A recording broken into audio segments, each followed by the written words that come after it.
오늘 로마서 15장 말씀을 함께 나누겠습니다.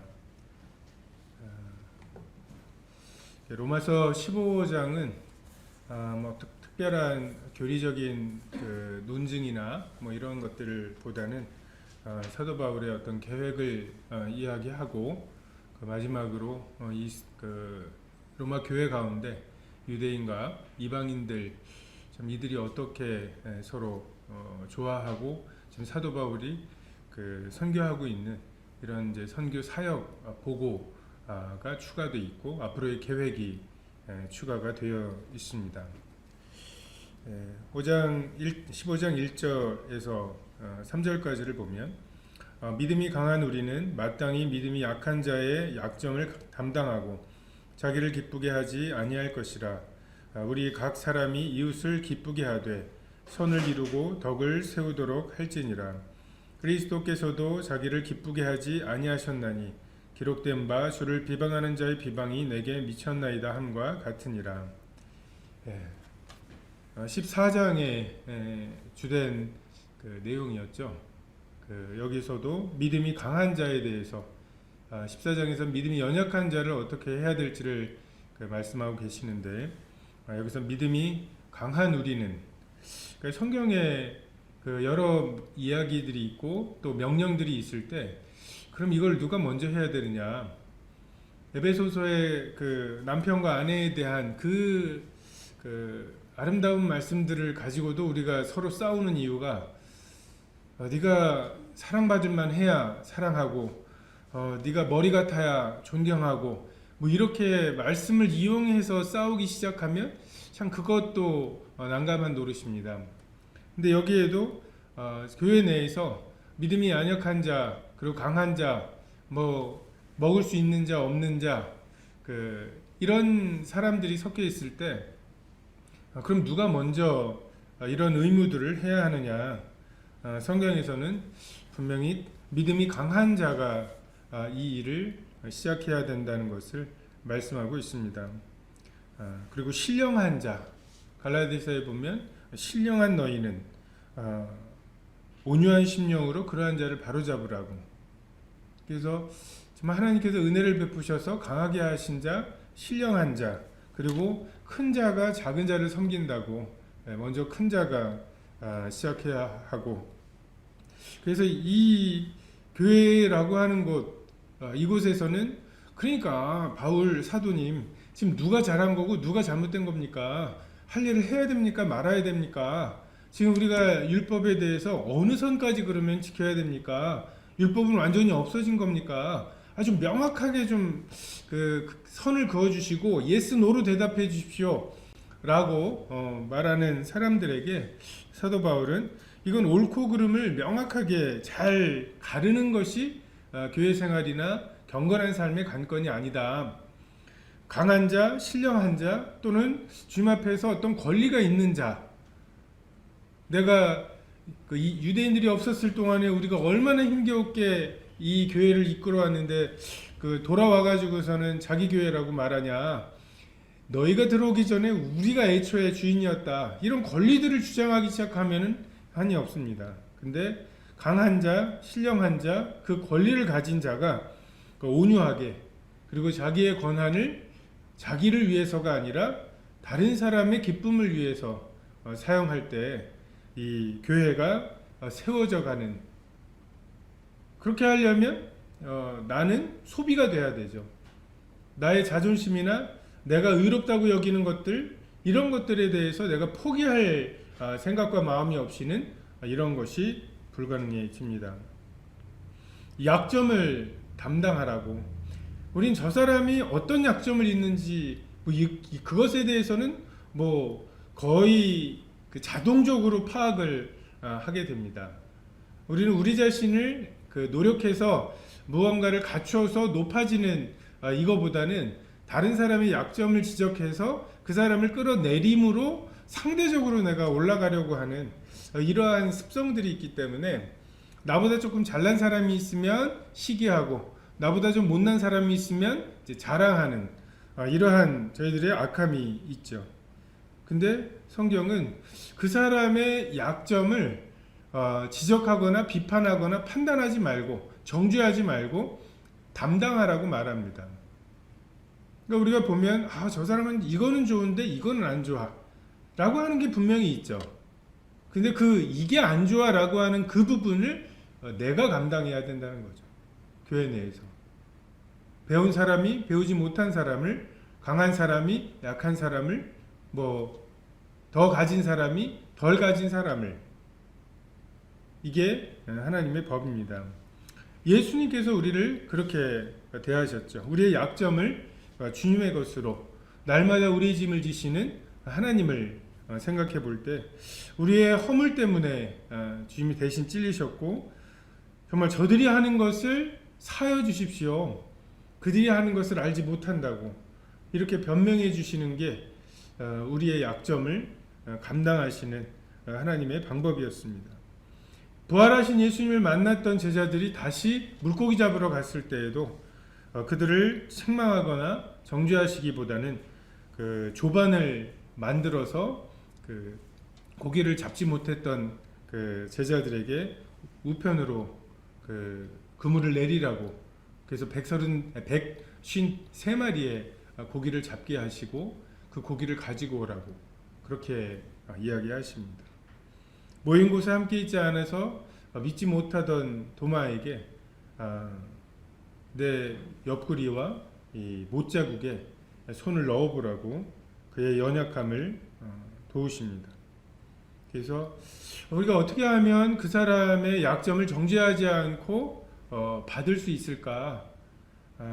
이것이 갈라디아서에 나오는 대로 형제들아, 사람이 만일 무슨 범죄한 일이 드러나거든 신령한 너희는 온유한 심령으로 그러한 자를 바로잡고 내 자신을 돌아보아 너도 시험을 받을까 두려워하라.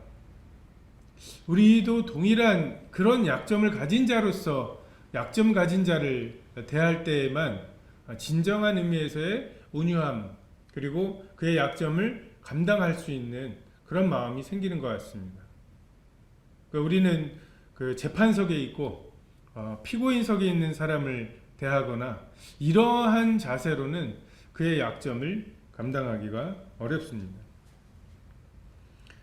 4절에 보면 무엇이든지 전에 기록된 바는 우리의 교훈을 위하여 기록된 것이니 우리로 하여금 인내로 또는 성령의 위로로 소망을 가지게 함이니라. 이제 인내와 위로의 하나님이 너희로 그리스도 예수를 본받아 서로 뜻이 같게 하여 주사 한 마음과 한 입으로 하나님 곧 우리 주 예수 그리스도의 아버지께 영광을 돌리게 하려 하노라. 그러므로 그리스도께서 우리를 받아 하나님께 영광을 돌리신과 같이 너희도 서로 받으라.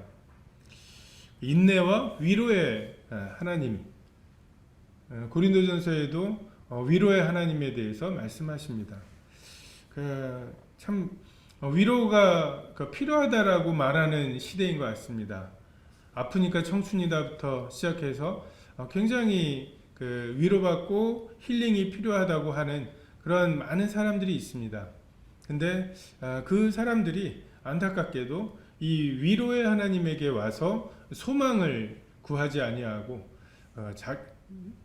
위로가 없어서 위로가 필요로 하는 사람들끼리 서로에게서 위로를 찾기 때문에 더 큰 좌절과 문제에 빠지는 경우들을 많이 보게 됩니다. 여기서 특별히 이 인내와 위로, 인내와 성경의 위로, 그리고 인내와 위로의 하나님이 어떤 일을, 인내와 위로로서 어떤 일을 하시냐면 그리스도 예수를 본받아 뜻이 같게 하여 주신다고. 정말 이방인과 유대인 이 두 이질적인 사람들이 한 교회의 모습을 갖추어 나가기 위해서 정말 필요한 것은 인내입니다. 서로에 대해서 참아주는. 그러니까 하나님께서 나를 어떠한 지경에서 지금 여기까지 변화시키셨다면 저 사람도, 저 형제도 저런 상태이지만 좀 하나님께서 나에게 인내하셨던 것처럼 인내한다면, 하나님께서 나를 위로하시고 오히려 격려해 주신 것처럼 격려를 받는다면 저 사람도 변화될 거라고. 지적해 주고 싶은 말이 한 바가지죠. 이렇게 해야 된다라고 이야기해주고 싶은 것이 한두 가지가 아닙니다. 이건 뭐 우리 성도들끼리도 뿐만 아니라 부부간에도 그렇고 부모와 자식 간에도 그렇습니다. 그런데 이것에 필요한 것은 우리의 지적이 아니라 인내와 위로의 역사 사역입니다. 그래서 유대인과 이방인이 각각 멋지게 예배를 드리는 것보다 마치 고린도 교회처럼 그런 것보다는 정말 서로가 유대인은 조금 부족해 보이고 이방인은 어떻게 그렇게까지 해? 라고 생각되는 어떤 타협점을 찾아서라도 그 둘이 하나로 하나님을 한 마음과 한 뜻으로 하나님을 섬기고 찬양하고 예배하는 것이 하나님께 영광이 됩니다. 그리스도께서 우리와 마음이 그리고 뜻이 같게 되기를 위해서 예수님이 어떻게 하셨나? 예수님은 군림하시고 재판석에 앉아서 너 이거 잘못했고 이거 이렇게 해야 되고 이렇게 말씀하실 수 있었죠. 가늠중에 잡힌 여자에게 그에 대한 대가가 무엇인지 이야기하실 수 있었고 십자가에 달리신 다음에 그 사람들에 대해서 네가 내려와서 네가 메시아라는 걸 증명해 보라고 할 때 증명하실 수 있었습니다. 제자들이 좌우편 자리를 논하면서 우쭐대고 있을 때 주님께서 그들을 책망하거나 정죄하실 수 있었습니다. 그리고 우리가 지난 일주일 동안 좀 하나님 앞에 부족한 여러 부분들에 대해서 주님께서 여러 가지 신호로 우리에게 책망하실 수 있었지만 주님께서 그것에 대해서 그냥 말씀하시고 성경을 읽게 하시고 읽은 말씀을 깨닫게 하시고 그것이 기억나게 하시고 이렇게 인격적으로 우리의 마음을 만져가시는 이것이 그리스도의 본입니다. 우리는 이 그리스도의 본을 받아서 서로 받아야 할 필요가 있습니다. 얼마나 오래 참으셨는지 아담과 하와가 선악과를 따먹은 지 4,000년을 기다리셔서 약속한 아들을 주시고 정말 그를 얼마나 완고하고 완악하게 대하는 사람들에 대해서 주님 참으시고 그리고 우리의 약점을 담당하셨던 이것으로 우리가 서로를 대해야 할 필요가 있습니다. 이것이 하나님께 영광이 된다고 그리스도께서 우리를 받아 하나님께 영광을 돌리심 그러니까 그리스도께서 우리 같은 자들을 그냥 받으셨어요. 이러고 저러고 얘기 안 하시고 그냥 우리를 받으신 이게 하나님께 영광이 되었다고 말씀하십니다. 우리가 하나님께 영광되는 삶을 살기를 원한다는 말을 많이 하는데 시상식 같은 데에서 이런 큰 상을 받을 수 있게 하신 하나님께 감사한다고 말할 수도 있습니다. 물론 하지만 하나님께서 분명히 하나님께 영광이 돌려지는 삶에 대해서 우리가 서로 받을 때 너희가 서로 받을 때 이것이 하나님께서 영광을 받으시는 삶이라고 우리가 예수님의 영광에 참여하는 자가 되었다고 하는 말에 다른 의미가 이 부분이라고 생각이 됩니다. 예수님께서 이렇게 우리를 받으심으로 영광을 받으셨던 것처럼 우리도 서로를 받음으로 그 영광에 동참하게 되는 이러한 원리입니다. 내가 서로 8절입니다. 내가 말하노니 그리스도께서 하나님의 진실하심을 위하여 할례의 추종자가 되셨으니 이는 조상들에게 주신 약속을 견고하게 하시고 이방인들도 그 긍휼하심으로 말미암아 하나님께 영광을 돌리게 하려 하심이라. 기록된 바 그러므로 내가 열방 중에서 주께 감사하고 주의 이름을 찬송하리로다 함과 같으니라. 또 이르되 열방들아 주의 백성과 함께 즐거워하라 하였으며 또 모든 열방들아 주를 찬양하며 모든 백성들아 그를 찬송하라 하였으며 또 이사야가 이르되 이새의 뿌리 곧 열방을 다스리기 위하여 일어나시는 이가 있으리니 열방이 그에게 소망을 두리라 하였느니라. 소망의 하나님이 모든 기쁨과 평강을 믿음 안에서 너희에게 충만하게 하사 성령의 능력으로 소망이 넘치게 하시기를 원하노라. 많은 사람들이 그 당시 예수님은 율법을 폐하시는 분이라고, 구약이나 이런 것들을 무시하시는 분이라고 생각을 했습니다.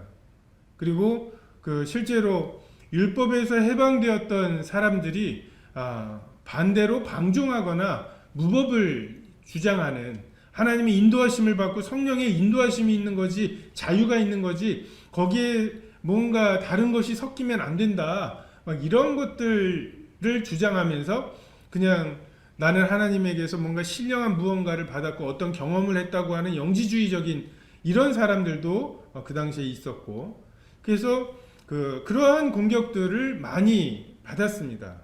무법주의자다라고 하는, 성경에서는 갈라디아서나 야고보서를 통해서 그것은 하나님의 가르치심이 아니라고 하는 것을 분명하게 말씀하고 있습니다.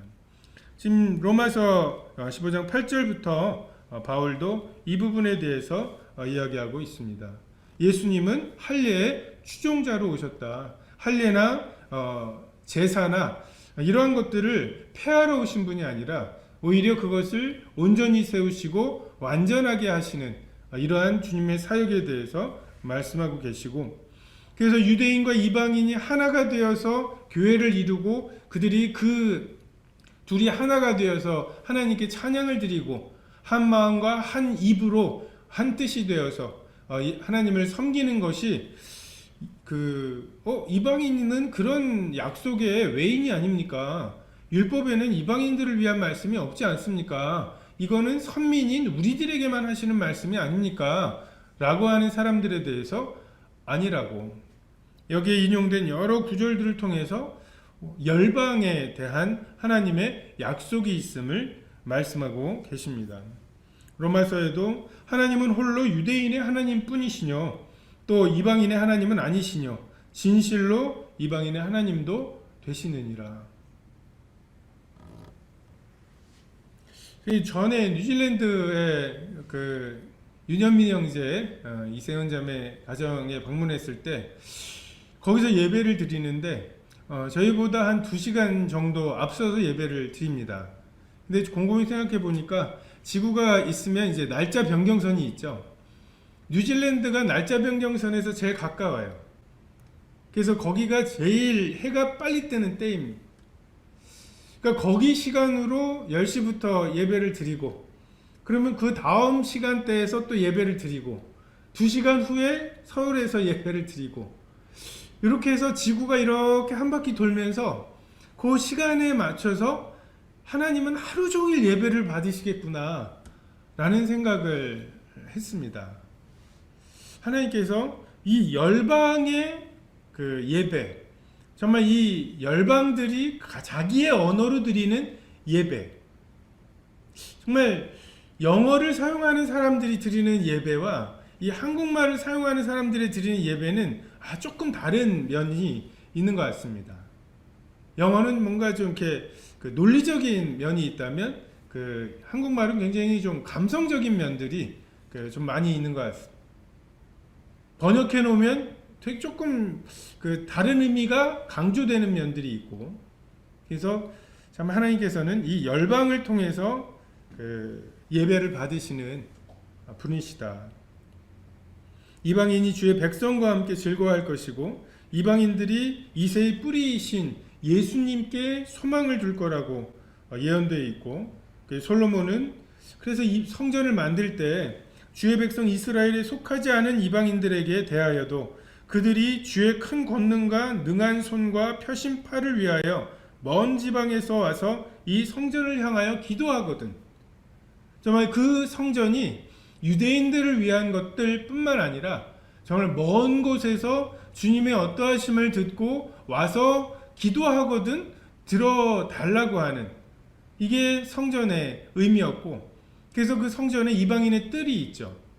그래서 그곳에서 하나님을 예배할 수 있고, 그런데 어느덧 이방인의 뜰에 이방인들이 없습니다. 유대인들이 너는 이래서 못 들어가고 열에서 못 들어가고 다 비판하고 다 재단해서 이방인의 뜰에 들어갈, 뭔가 그곳에 들어가서 하나님을 만나야 하나님께로부터 빛을 받아서 변화가 되는 것이 하나님의 원리인데, 변화가 되어서 깨끗해져야 들어갈 수 있다고 말하니까 이방인들이 들어갈 수가 없게 되죠.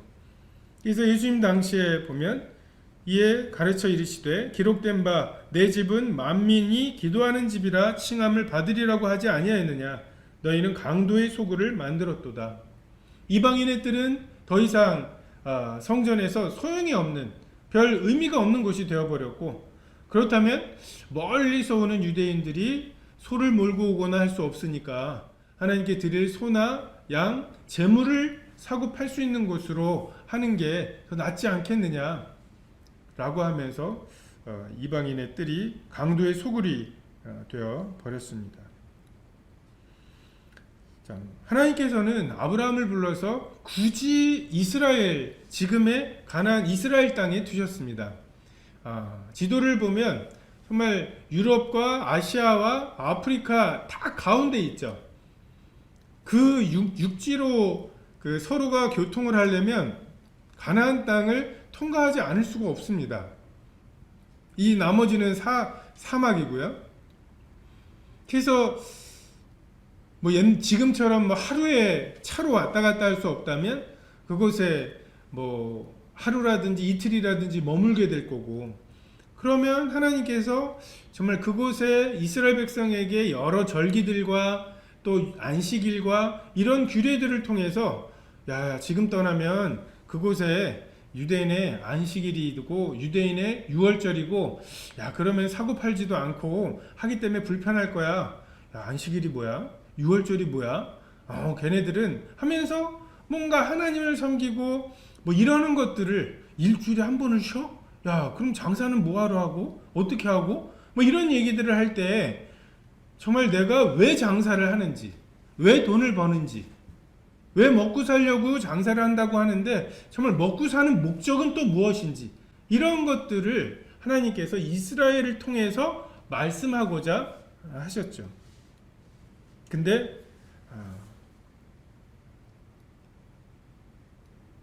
하나님께서 세우셔서 그러한 영향들을 이방 가운데 두시고, 그래서 열방이 이스라엘에게 소망을 두게, 빨리 니네 메시아가 오셔야 되는데 라고 하는 이런 소망이 되도록 하셨고, 극소수이지만 구약에 보면 징검다리처럼 정말 이스라엘에게 소망을 두었던 사람들의 역사들이 있습니다.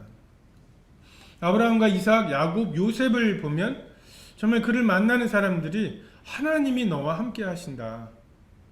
아브라함을 바로가 그런 이야기를 하고, 이삭은 멜기세덱인가요? 아비멜렉, 그죠? 그리고 야곱은 바로에게서 그런 이야기를 듣죠. 그리고 요셉은 보디발의 집에서 하나님이 함께 하시는 것으로 인정을 받습니다.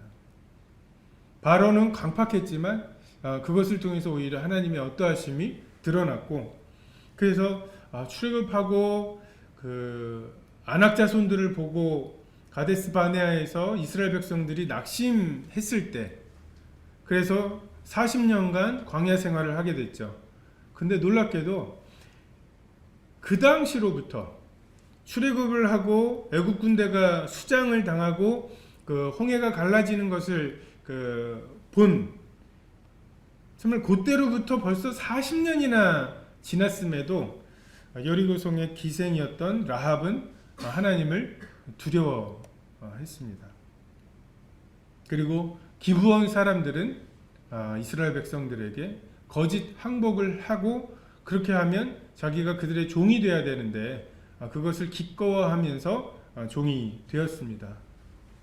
그리고 정말 나오미 룻기를 보면 정말 나오미가 자기의 두 아들 그리고 남편까지를 다 잃고 난, 정말 어떻게 보면은 최악의 상황이었을 때 룻은 어머니의 하나님이 나의 하나님이 되시겠다고, 그리고 지금 정말 과부로서, 모압 여인으로서 이스라엘 땅에 가면 어떤 취급을 당할지가 너무나 명백한데 내가 죽는 것 외에 어머니를 떠나면 벌을 내리시기를 바란다고 맹세하면서 그 하나님을 따르는, 무엇을 봤을까?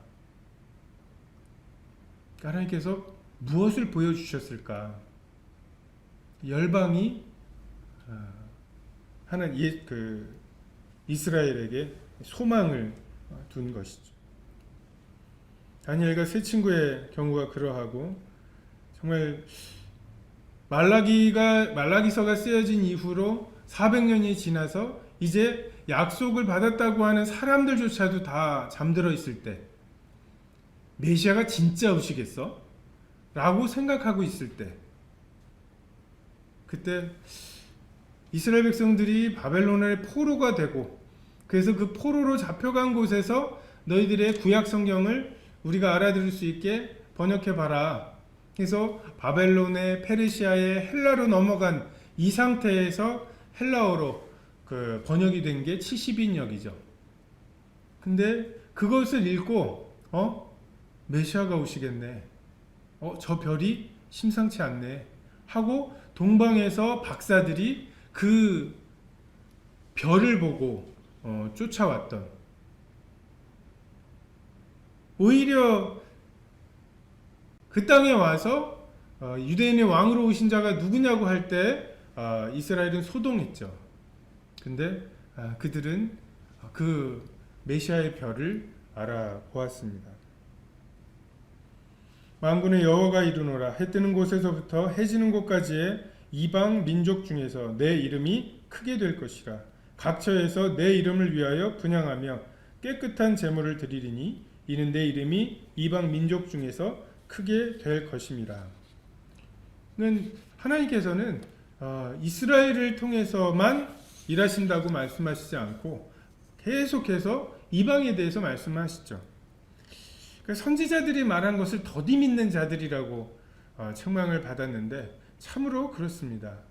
예수님께서 이 땅에 계실 때 성전을 정화하시면서 만민이 기도하는 곳이 돼야 된다고 말씀하시고, 우물가의 여인이나 사마리아 인의 비유를 통해서 이 사마리아인에 대한 편견을 깨어 주셨죠.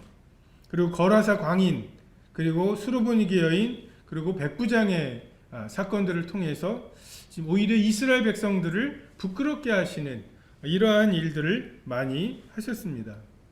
그리고 누가복음에 보면 죄사함을 얻게 하는 회개가 예루살렘으로부터 시작하여 만민에게 전파될 거라고 말씀하시고, 그리고 마태복음에도 모든 족속으로 제자를 삼으라고 말씀하시죠.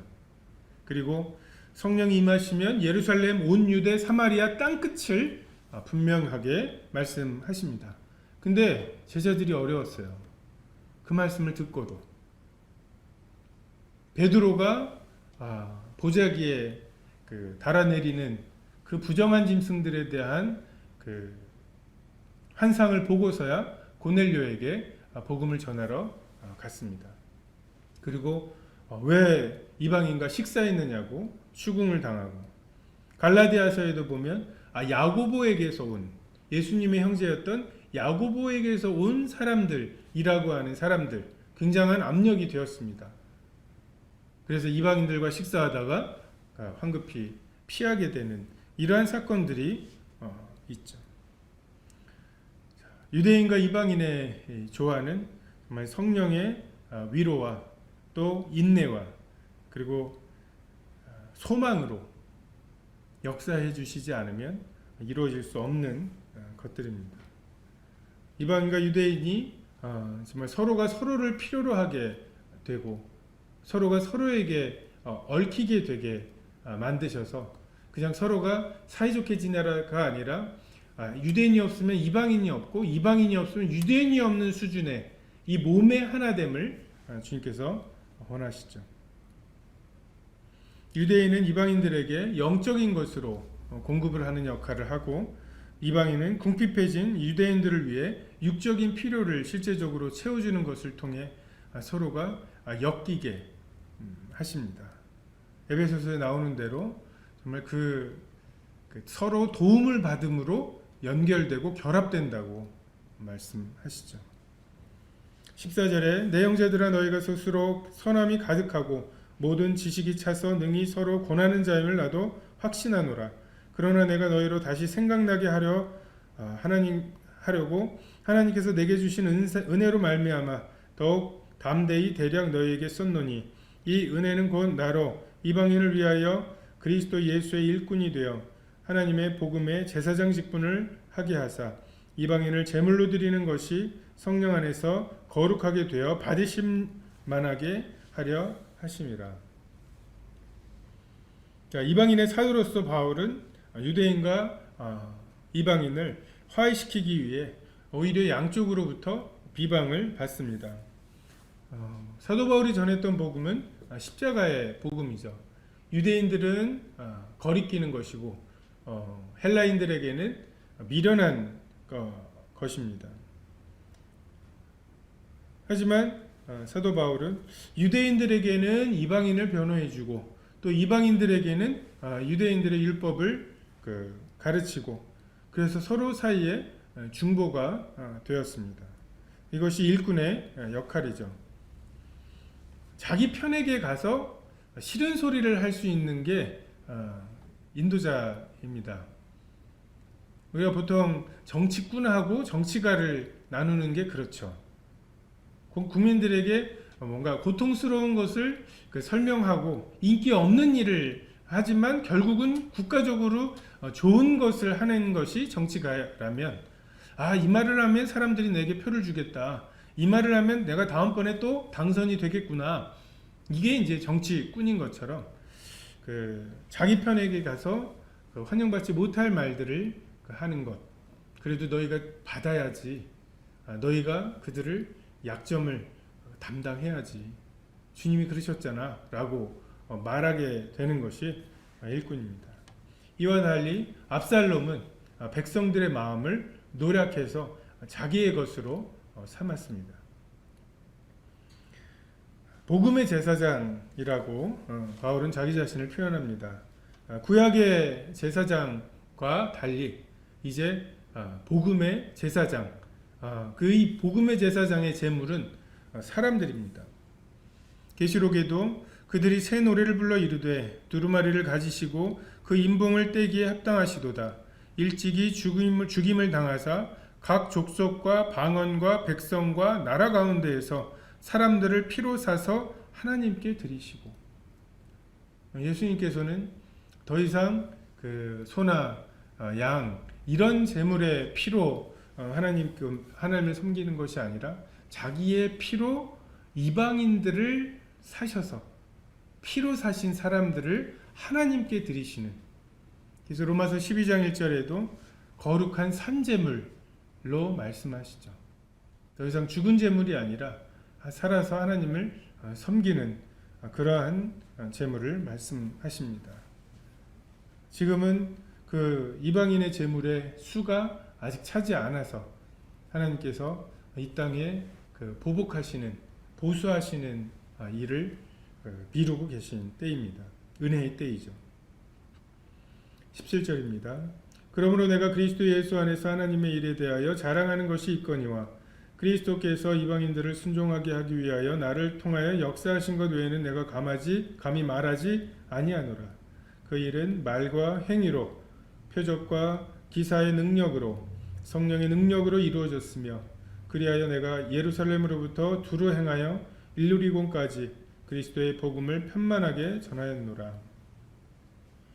이방인들을 피로 사는 방법은 말과 행위, 표적과 기사, 능력입니다. 지식적으로 하나님께로부터 오는 그 말씀을 받아야 하고, 그리고 우리의 권위와 능력으로 이 일들을 해나가는 것이 아니라 정말 하나님께서 우리 말에 힘을 실어주실 때 정말 그 말씀이 하나님의 말씀으로 드러나고 인정이 될 때 이방인들의 마음에 두려운 마음이 생깁니다. 이러한 것이 없이 구원의 역사를 추구할 때 구원을 만들어내려고 하는 거죠.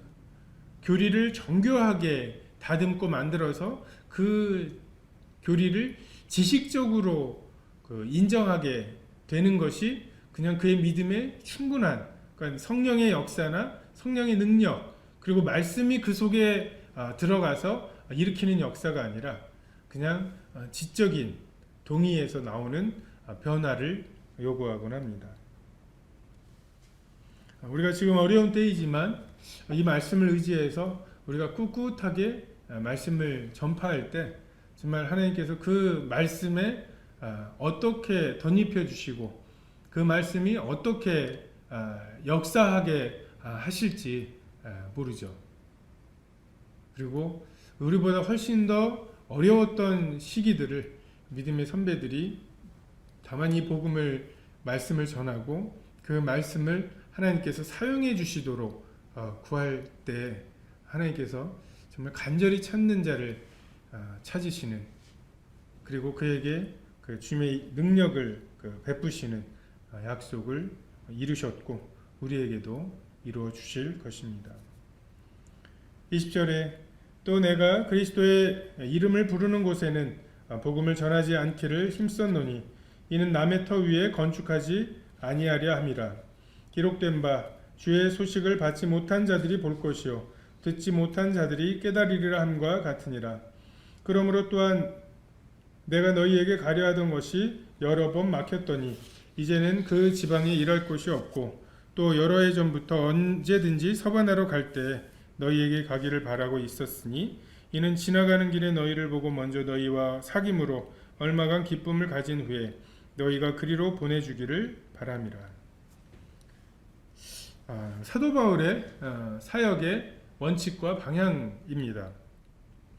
임박한 재림, 처녀 딸이 있거든 혼인하지 않게 하는 것이 더 좋다고 말할 정도로 그 사도 바울은 임박한, 정말 이 세대가 다 하기 전에, 그가 죽기 전에 주님이 오실지도 모른다는 이 임박한 주님의 재림에 대한 소망을 가지고 주님이 오시기 전에 땅 끝까지 이 복음을 전해야 한다라고 하는 절박함을 가지고 있었습니다. 그리고 사도 바울은 이 일을 위해서 선교의 전략을 세우죠. 사도 바울의 사도행전에 나타난 행적들을 보면 작은 도시들은 그냥 지나갑니다. 그리고 큰 도시에 고린도나 에베소 같은 데에서는 그 몇 년씩 1년이 넘게 머물면서 제자들을 양성하고 교회를 든든히 세워가는, 그리고 그곳에서 공개하는 것을 가지고 다음 사역을 하고 다음 사역을 하는 이러한 그 전략을 사용하는 것을 보게 됩니다. 그래서 이미 교회가 세워진, 사도 바울의 도움 없이 세워진 교회 대표적인 게 골로새 교회였죠. 그런 교회, 그런 곳에는 굳이 가서 무언가를 하려고 하지 않습니다. 그래서 사도 바울은 지금 아테네까지, 고린도까지 1차, 2차 전도 여행을 통해서 복음을 전하고 교회를 세우고 이제 로마에 가서 여기 나오는 대로 너희와 사귐으로 얼마간 기쁨을 가진 후에 그들에게 주어야 할 것들을 주고 그들의 은사를 북돋고 하나님께서 사도 바울을 통해서 계시하셔야 될 것들을 계시한 후에 너희들이 보내줌으로 너희가 그리로 보내주기를 바랍니다. 서바나는 스페인이죠. 신대륙이 발견되기 전까지만 해도 스페인은 땅 끝이었습니다. 그리고 실제로 전승에 의하면 1차 투옥 이후에 2년 정도 자유로운 몸이 되어서 스페인에까지 가서 복음을 전했다고 전해집니다. 이것은 사도 바울의 전략입니다. 베드로와 같은 경우에는 소아시아에 흩어져 있는 유대인들, 그래서 유대인들을 위한 사도로 베드로가 사역을 했고 베드로는 그 일을 위해서 하나님께서 준비시키셨죠. 이것은 사도 바울이 어떻게 보면 마음에 확정한 것이라고 볼 수 있습니다. 우리가 전에 어떤 드라마를 보니까 어떤 기자들이 날이 갑자기 추워졌는데 굉장히 위험한 계단에 이제 사람들이 미끄러지고 뭐 넘어지는 이런 장면을 찍으러 왔어요. 그래서 그 장면을 찍어서 뉴스로 내보내려고, 그래서 그런 명령을 받아서 와서 찍으려고 보니까 진짜 위험한 거예요. 그래서 거기에 막 연탄재를 뿌려주고 해가지고, 원래 기자가 취재하는 뭐 이것에 간섭을 하면 안 되는데 이제 너무 위험하니까 그렇게 간섭을 했습니다. 그래서 왜 이렇게 했냐고, 뭔가 넘어지고 하는 거를 찍어야지 왜 그렇게 했냐고 하니까 자기들의 변명을 막 하죠.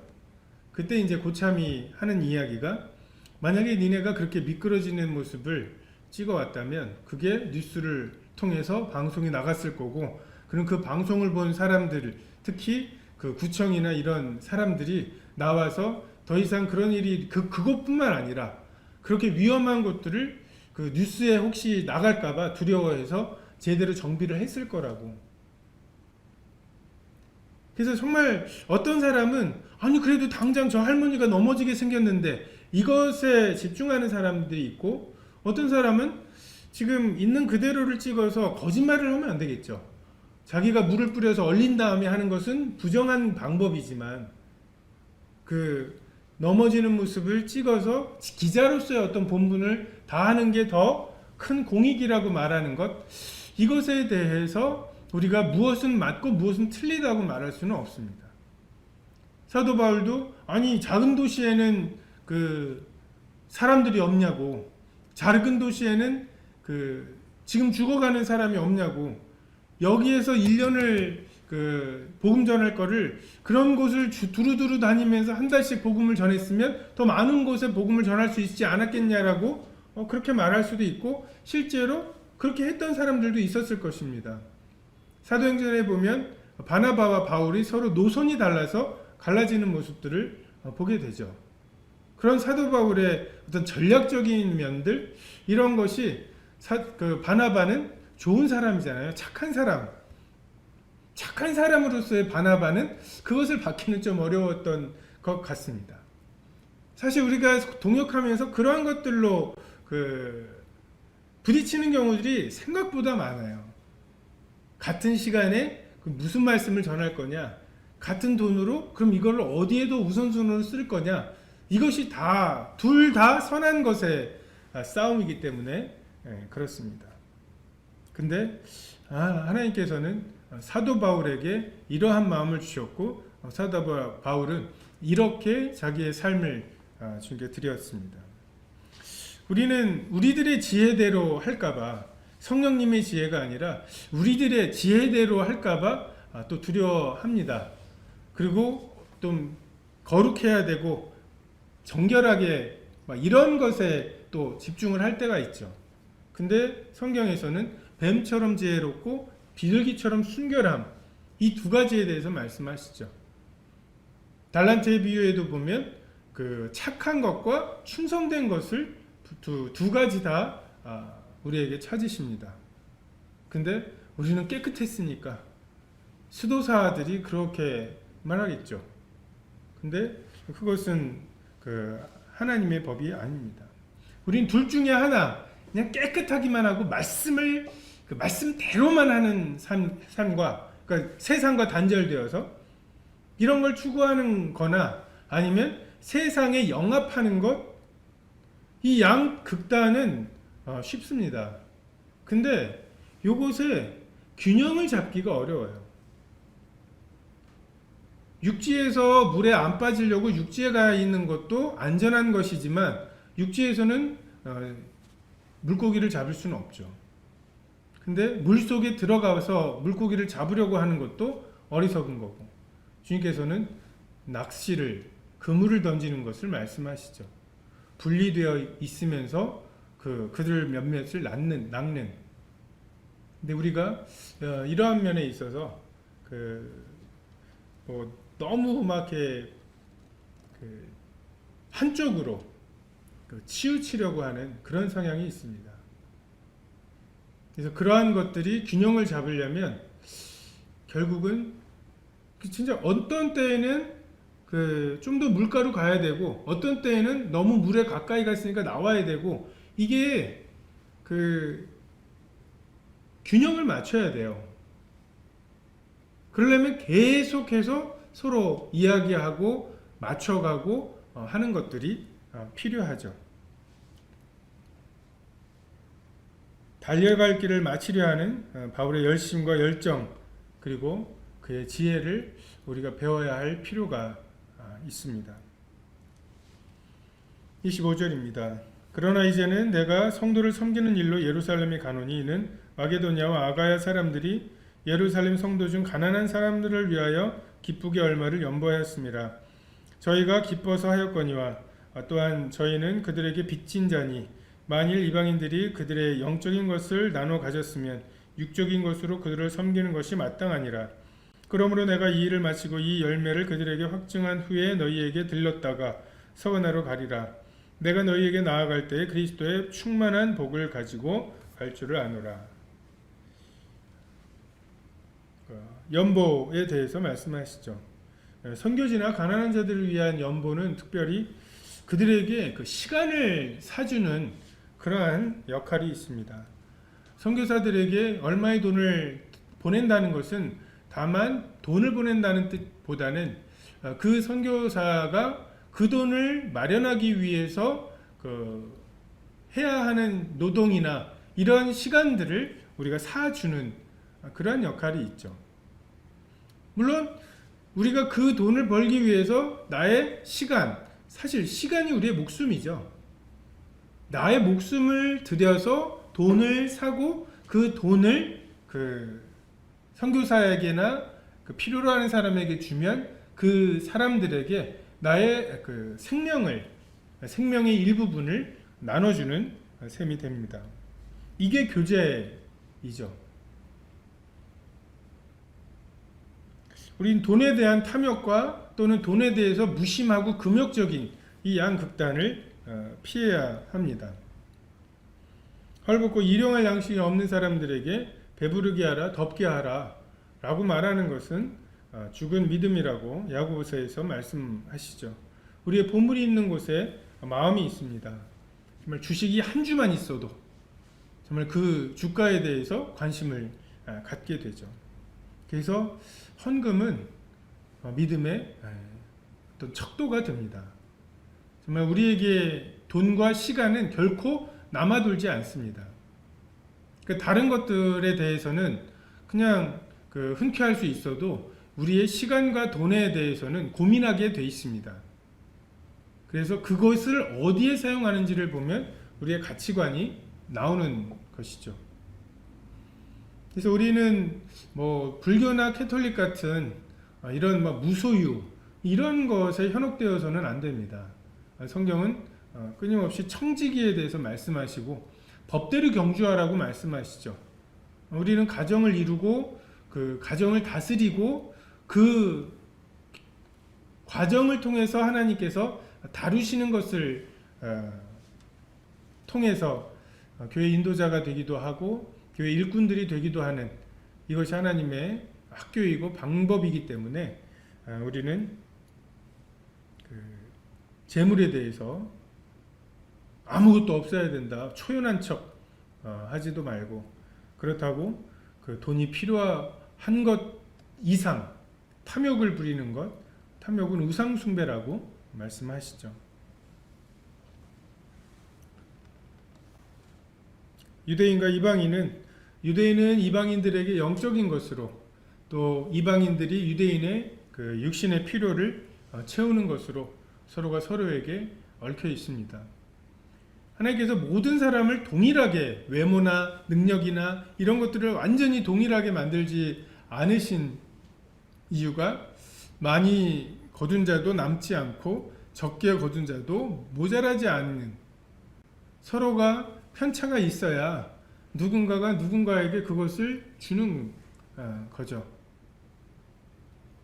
그것을 통해서 하나님께서는 그냥 물질만 오고 가는 게 아니라 그것에 담겨있는 우리들의 마음이 서로 주고받아지면서 하나님 앞에 하나가 되어가는, 이것이 그 물질을 통해서 우리가 이룰 수 있는 부분입니다.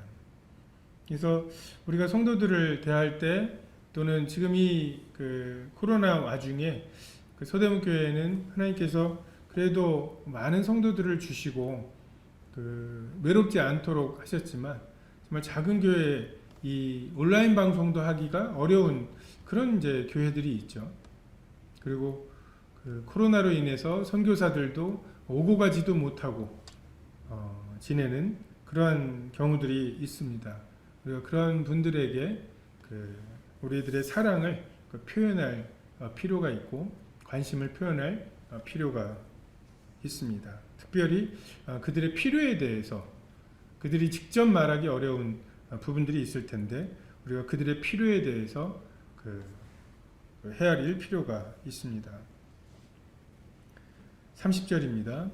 형제들아 내가 우리 주 예수 그리스도와 성령의 사랑으로 말미암아 너희를 권하노니 너희 기도에 나와 힘을 같이하여 나를 위하여 하나님께 빌어 나로 유대에서 순종하지 아니하는 자들로 건짐을 받게 하시고 또 예루살렘에 대하여 내가 섬기는 일을 성도들이 받을 만하게 하고 나로 하나님의 뜻을 따라 기쁨으로 너희에게 나아가 너희와 함께 편히 쉬게 하라. 평강의 하나님이 너희 모든 사람과 함께 계실지어다. 아멘. 세 가지 기도 제목이 있습니다. 순종하지 아니하는 자들로부터 건짐을 받게 하고 사도 바울도 유대 땅으로 예루살렘으로 가는 것이 한편으로 두려운 마음도 있었을 것입니다. 순종치 아니하는 자들, 예수 그리스도를 십자가에 못 박은 자들, 정말 그들에게서 건짐을 받게 해달라고 구하고 있습니다.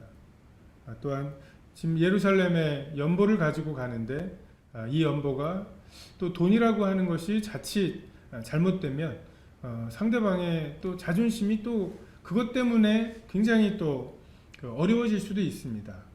돈 때문에. 근데 이러한 부분들의 우리의 지혜와 또 주님의 마음을 누그러뜨리게 하시는 그런 은혜가 필요합니다. 또한 위험으로부터 건짐을 받아서 로마에 가서 너희와 함께 편히 쉬게 되는 이것은 예루살렘에 지금 위험한 곳에 가는데 그곳에서 어쨌든 로마로 돌아가게 하실 것을 구하는 마음과 또한 지금 이 사도 바울의 이 편지가 유대인과 이방인 모두에게 걸림이 될 수도 있고 또 유대인과 이방인 모두에게 해답이 될 수도 있는데 이 편지를 통해서 정말 유대인이나 이방인이 이것을 정말 하나님의 말씀으로 받아서 그들이 어떤 불화라든지 이런 것들이 해결이 되어서 사도 바울이 그들 가운데 갔을 때에는 편히 쉴 수 있는 이것에 대해서 기도하고 있습니다. 33절은 평강, 샬롬이죠. 좀 끊임없이 이스라엘과 우리가 굉장히 정서가 비슷한 것 같습니다. 남북이 갈라졌던 기억도 그렇고 또 인사로 샬롬 안녕하십니까? 그러니까 얼마나 샬롬하지 못한 안녕하지 못한 경우들이 많으면 우리가 아침에 일어나서 인사를 하는 말이 안녕하십니까가 되었을까? 평강의 하나님이 너희 모든 사람과 함께 서대문교회의 모든 성도님들과 함께 계시기를 바랍니다. 기도하겠습니다.